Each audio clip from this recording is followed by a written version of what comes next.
Hi, good afternoon, everybody. Obviously, it's fun to be back and preparing for a semifinal game. I think all of us coaches are kind of worn out a little bit. Obviously, my voice is a little bit shot, and the fact that there's not a lot of sleep during these times with playoff football. I thought our guys played great game on Saturday against Colgate.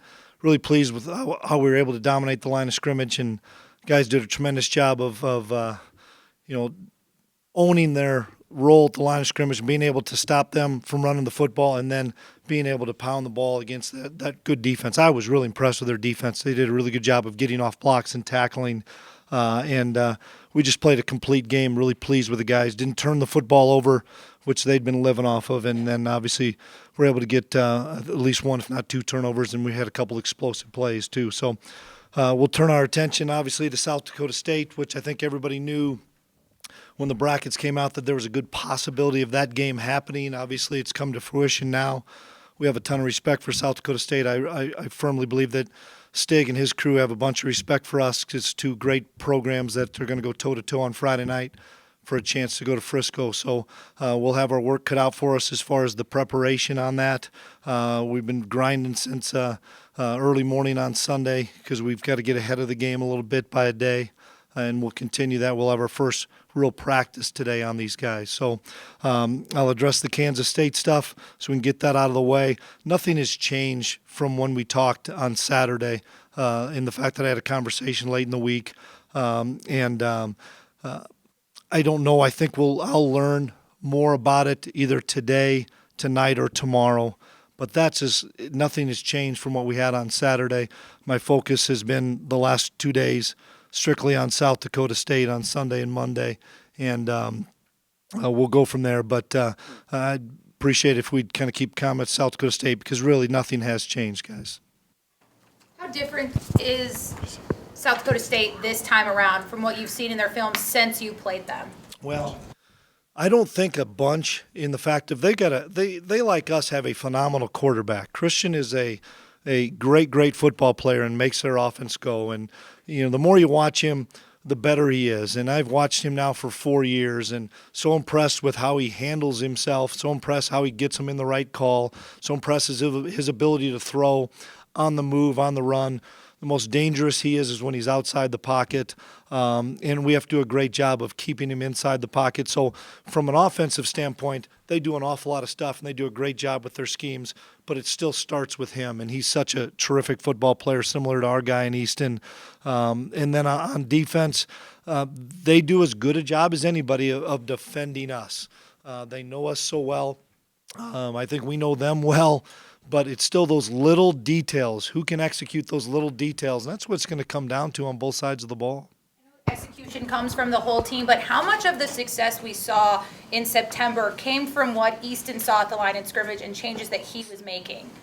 Meaning what they're happening now, you're talking compared? The success that you guys had. How much of that was Easton and this benefit of having him and changes he made, or were those the calls that were called?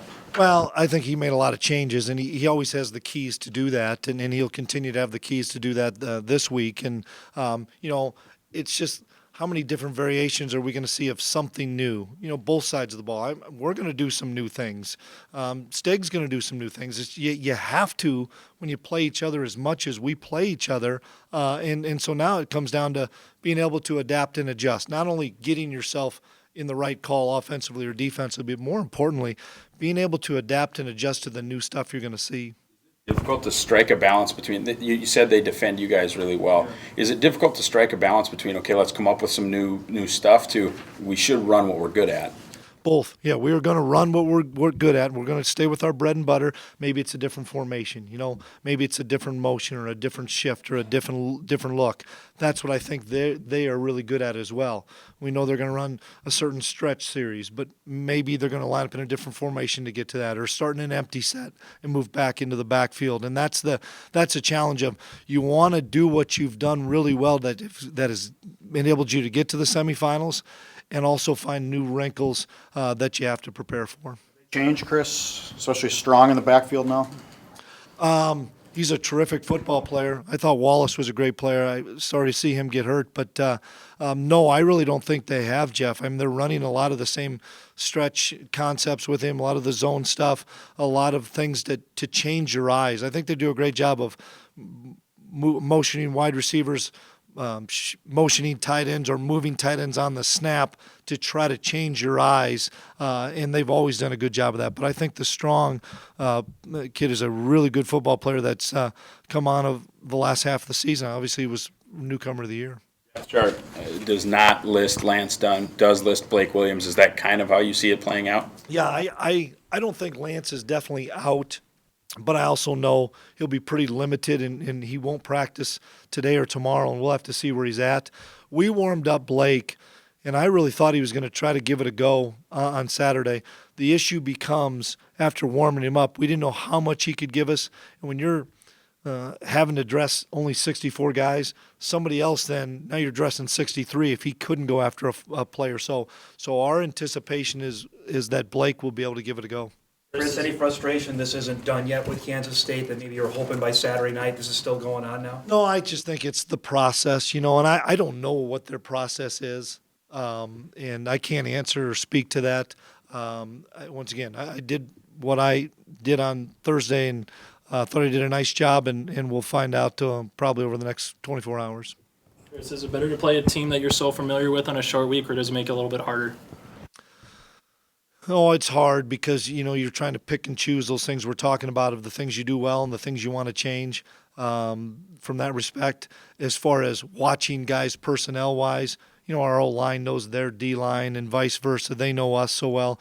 I know their skill kids are extremely talented on the offensive side. So it's not like you're saying, boy, I wonder how fast that guy is. I wonder how physical he is. Everybody knows each other so well. After you've done the Friday night semifinal for several years, do you kind of go back and, as far as how you prepare for the week, do you kind of go back to what you've done in previous years? You bet. It's been, for the most part, pretty successful, and our kids are used to that routine. It's really fortunate that you're at home because you can kind of gain a day back. I think we'll have, I want to say 18 kids walking in graduation. I think that's what Kelly Lehman sent me. 18 kids will walk on Saturday at 2 o'clock. They'll go right into a 3 o'clock walkthrough, take their cap and gown off, go to the walkthrough, head over to pregame meal and be ready to go. And it's a pretty full day for a college student that not many kids get the chance to have to get your degree and play in a national semifinal. And lo and behold, every one of our kids in the program or had been in the program the last 8 years has been able to do that. That's pretty cool. Have you had a chance, or did you guys make any adjustments after the James Madison game didn't go your way in 16 to the Friday schedule? No, we didn't make any adjustments. We got beat by a better team that day. Hayes, Chris, what's his exact injury? I think he just had like a rib contusion or something, but on the injury report this morning, he was full go. On a personal note, to see Lance not get to participate in the playoffs last year, to have another injury that could keep him out this year, on the personal side, how tough is that to see a kid go through? Really, I'm crushed for him. I called him on Saturday night and just told him how much I loved him and appreciated him, and if he can't play, we'll work our tail off to get a victory so that maybe he'll have that opportunity again. And Lance is a kid that I recruited personally, and he's from my hometown and Coach Ensign Mess's hometown, and know his family real well, and it makes me, I'm sick for the kid. But hopefully we can play well enough that he has an opportunity to play again, and I know he's got a lot of great seniors that are giving him tremendous support. But it's, that's the game of football. It's unfortunate that it does happen, but it did. Elbow with him or what? Yep, elbow. I think it was like a ligament. And that's what they're finding out, the severity of it. It's not a fracture or anything, but it's a ligament. And that's why I think because it's not a fracture and it is a ligament, they're still holding out maybe some hope that over the next few days it could get to a point where he could maybe play. You talked about your team feeding off the crowd. What does that mean? And in a game like this, how much of a difference Yeah, is it the can make a place? huge difference. I know that they've been in here before, and they do a nice job with the crowd noise because they've been here and they have an experienced quarterback. But it's still difficult. we're still going on the same snap count they are. Their tackle is going on the same snap count as our defensive ends are. I think that cannot be undersold how important that crowd is on Saturday for us, not only on third down but throughout the game on first and second down, because it may cause a huge false start on a 3rd and 1 and get them to a 3rd and 6. And I know that the crowd will come out in full force because it's a great rivalry between the Bison and the Jackrabbits, and I think it'll be an electric atmosphere. Are you going to address the team again about the Kansas State stuff and the outside stuff? Yeah, there probably isn't a reason to right now, simply because I did it last Monday. Our kids responded really well, and they follow the things that you guys talk about and things, and they know there's nothing else to the story right now.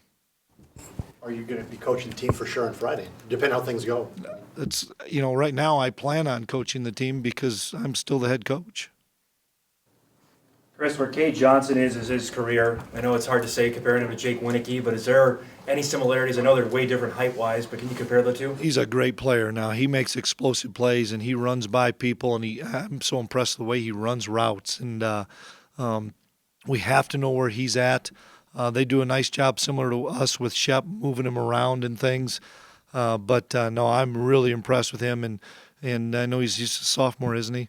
Oh boy, he's gonna have another couple of great years for him, and rest assured, we have to know where he's at because he's as good a playmaker as we have in this league. Do you take stuff away from the Kennesaw film because it's an option team? Do you use that, or do you have to look at other stuff? Not Kennesaw's offense, but Kennesaw's defense. We've taken a number of things away. It's crazy. You look at the last 3 games I think they've played, and they've played in just awful weather, and so you do have to take some of that into account as far as the snow with South Dakota, the snow with Duquesne, and then the rain at Kennesaw. And a couple of those games were, well, at least the Duquesne game, once it got too snowy and you couldn't see the film anyway, and it was in the second half and they were blowing them out, we kind of shut it off. But it's just how far back do you go from the games that we've played against them? We have this year's game in, we have last year's game. You could keep going back if you wanted to, all the way back to my first year here in 11, because there are some similarities. It's changed, I get that, but you always try to find that edge in things that have been successful, either in what they have done to us or what we have done to them. To throw some sort of wrinkle at you guys, I mean, can you anticipate that at all? Is there anything that you can pick up on, or? We try to prepare for everything, but not have paralysis by analysis, really, in the fact of they do a great job of preparing for us, and we have to do a really good job of maybe showing some different looks on defense, maybe showing a different disguise, maybe a different pressure, maybe a different front. Same things that they're talking about, I'm sure, as well, of they've struggled at times to slow our offense down. How can they do some different things to show some different looks? That's the unique thing about a rivalry, and then you throw the fact on it. It's not just a regular season game. It's not just an early round playoff game like it's been before. This is for a big chance to go to Frisco. So there'll be a lot on the line. Both teams will play their tails off, and it'll be a physical, good football game. Is there somebody on defense that you think, on your defense, that can handle those wrinkles and adapt a little bit faster? Better be all 11 on the field, because as loud as it is when they're on offense, and we know that impacts an offense, it truly impacts the defense as well. And we need to make sure that our communication is flawless on defense with some nonverbal stuff, and we all have to be on the same page. And that's the sign, I think, of an exceptional defense, when you get everybody on the same page. And there's been times where we haven't been on the same page at home. And if you're not all on the same page at home especially, you're going to cut somebody loose, and we've done that a couple times. So we'll probably have a little bit more noise earlier in the week than we typically do. Does this game feel like a second senior night because now you know for sure this is the last time these guys will play in the Dome? They know that, so we don't really address that much. We may talk about it a little bit on Friday. I think the captains will bring it up in their meeting, but pretty unique. We're going to play 10 at home this year, aren't we? That's pretty cool. Most people play 10 games in a season. We're getting to play 10 games at home. That's pretty special for those guys. So I'm excited that they get to finish off their ultimate career here in the Fargo Dome with the last game that they could potentially play. Or just to have all the seniors, given all the stuff going on with you and the semifinal, I mean, everything's on the line. You have, what, 24 seniors? It's pretty special. Those guys came in here when the transition was going on the first time and have stuck with it. And a number of those kids have their degrees. The rest of them are getting their degrees, and that's the most important thing for me is those kids have a degree in hand as they leave here. Played pretty doggone good football. They've had a pretty fair amount of success, and hopefully they've gotten everything out of their experience at North Dakota State. Week in, week out, we hear opposing teams in that post-game press conference talk about the sadness of their last game being a loss. Your guys have known that once in a long time, and those guys are on this. A lot of those guys are on this team. They've talked about that's motivated them. Do you hear that? Do you guys talk about that, or do you leave that to the players? And how valuable is that they know the loss? We don't want to talk much negativity. You know, we're talking positives all the time, and what we have to do to be successful. And it's probably a broken record. You're probably tired of hearing me talk about it, but we better friggin' win today. You know, give us a chance to be good tomorrow, and better keep stacking those days. And they've got a lot on their plate, you know, with finals and projects and stuff. And so, you know, when they come over to the facility, be locked in, be focused, have a sense of urgency to get your work done. And then when we depart from here, go get your stuff done, and then let's repeat that process on Tuesday. And that's kind of what we're going to talk about each day this week, because the game will get here fast enough on Friday. We have too much work to do in between now and Friday. Was a kid that seemed to be in a lot of people's, you know, conversations, whether it was his teammates or the coaches, as a guy who was really contributing. I mean, how cool was it to see him have that kind of translate to a little bit more production last Saturday? Yeah, he's playing so much faster, and I think everybody's noticing that. And even the ball that people thought he should have caught, and I think Phoenix would have said he should have caught it as well. It was neat to see him play so fast and run away from the defender. That was huge. And I remember when the play happened, and I mentioned to J. Ray and Mess and Randy, best thing about that play is he just splashed on film that he's got a great explosive gear to him, and he ran away from the guy. And then to see him come back and make a nice touchdown catch in Easton to get him the football, he's going to have a special career here. Chris, when you look at Easton Stick and Taryn Christian, is it like looking in the mirror? Are they that similar as a player? Yeah, they really are. I mean, they both are exceptional throwers. They run different offenses, obviously. They're both really adept at running the football with design runs, and probably more important, and the thing that worries us and probably worries them is the improv part, is to be able to make a play when there's nothing there. You know, and I've seen Christian do it a number of times. You know, we had a time where we were 3rd and 18 in our place. Easton scrambles out and gets 20 or 22. Those are the things that are hard to defend, and they're hard to coach.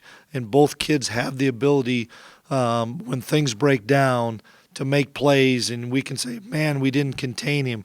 Maybe he made a play and made a kid missed, or, you know, Easton was corralled and they didn't keep the cup. Well, maybe it was a poor play by their defense, but give those two guys credit now. Those two kids are phenomenal football players that are playing at a high level with a ton of confidence, and both those guys are just going to make plays. We can't panic when Christian makes a play because he makes them against everybody.